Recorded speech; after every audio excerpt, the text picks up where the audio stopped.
Hello my rising stars, this is Suraj Prajapati और मैं आपके सामने हूं आज क्वेश्चन नंबर 1 के साथ, जो कि मोस्ट इम्पॉर्टेंट एमसीक्यू सीरीज का पहला क्वेश्चन है। और क्वेश्चन आपके सामने ये रहा कि रूट में 0.4 इज और एन, और ऑप्शन यहाँ पर है ए बी सी डी करके। ऑप्शन ए है नेचुरल नंबर, बी है इंटीजर, सी है रैशनल नंबर और डी है इरैशनल नंबर। तो क्वेश्चन काफी इजी है लेकिन ट्रिकी है। जिस बच्चे को रैशनल और इरैशनल नंबर की बारीकी से समझ होगी वही इस क्वेश्चन को अटेम्प्ट कर पाएगा। तो मैं चाहूंगा कि आप एक बार इसको खुद से सॉल्व कर लो और सॉल्व करने के बाद से अपना आंसर जो है वो कमेंट बॉक्स में डाल दो और उसके बाद से चेक करो कि आपका आंसर जो है वो सही है कि नहीं है। 2025 में ये आया हुआ क्वेश्चन है, यानी कि पिछले साल ही आया था। ठीक है, और इसको अपन करेंगे तो मैं 3 तक काउंट करूंगा, इस बीच में आप पॉज करके सॉल्व करना, उसके बाद से आगे देखना। सो 1 2 एंड 3। ओके, आई होप आपने कर लिया है। So let us start. यहां पर अपने सामने ये जो क्वेश्चन है, क्वेश्चन में क्या कह रहा है भाई साहब? क्वेश्चन में ये कह रहा है कि 0.4 जो है रूट में वो एक क्या है, नेचुरल नंबर है, इंटीजर है, रैशनल नंबर या फिर इरैशनल नंबर है। जनरली जो बच्चे मिस्टेक करते हैं वो किस तरह का मिस्टेक करते हैं पहले इसको समझ लेते हैं। जैसे कि 0.4 जो है ना, तो कुछ बच्चे 0.4 को 0.2 का स्क्वायर समझ लेते हैं, मतलब 0.4 का स्क्वायर रूट 0.2 लिख लेते हैं। और यहां से फिर ये क्या कंक्लूजन निकालते हैं कि भैया ये डेसिमल फॉर्म में है और टर्मिनेटिंग है। टर्मिनेटिंग मतलब 0.2 के बाद खत्म हो गया, 0.2 के बाद ये क्या हो गया, खत्म हो गया। तो इसलिए इसको अपन क्या समझ लेते हैं, रैशनल नंबर समझ लेते हैं, और रैशनल नंबर का मतलब ऑप्शन सी को हम करेक्ट कर देंगे। बट क्या ये सही है? चले चेकआउट करते हैं। सबसे पहली चीज कि क्या 0.4 को, ये जो 0.4 आप लिख रहे हो, ये जो 0.4 आप लिख रहे हो, ये जो 0.4 आप स्क्वायर रूट में लिख रहे हो, क्या इसको 0.2 लिखना सही होगा? तो ये गलत है भाई। क्यों? क्योंकि अगर आप 0.2 का स्क्वायर करोगे ना, 0.2 का स्क्वायर करोगे तो ये आएगा 0.04।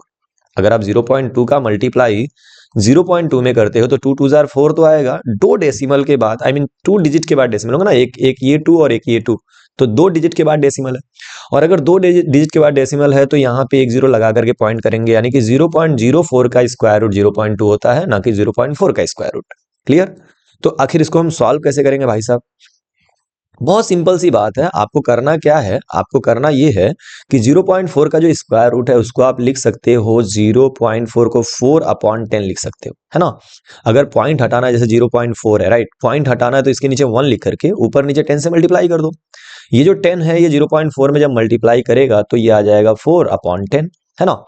तो 0.4 को अगर आप फ्रैक्शन में चेंज करते हो तो ये आता है 4/10। क्लियर? अगर आप 0.4 को फ्रैक्शन में चेंज करते हो तो 4/10 आता है। अब ये जो स्क्वायर रूट है ये दोनों पे आ जाएगा, स्क्वायर रूट ऑफ 4 और स्क्वायर रूट ऑफ 10।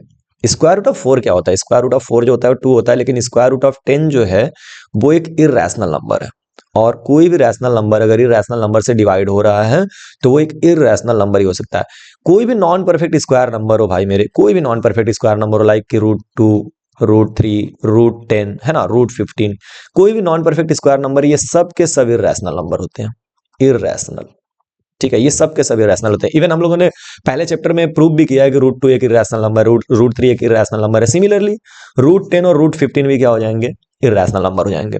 तो अगर ये इरैशनल नंबर है तो ऑब्वियस सी बात है कि यहाँ पे जो अपना √4/√10 आ रहा है, यानी कि 2/√10 आ रहा है, ये भी क्या होगा, एक इरैशनल नंबर होगा। और अगर ये इरैशनल होगा नंबर होगा तो जिस जिस बच्चे ने ये सी ऑप्शन सेलेक्ट किया है वो गलत हो जाएगा। अपना जो करेक्ट आंसर होगा वो कौन सा होगा? Option number D.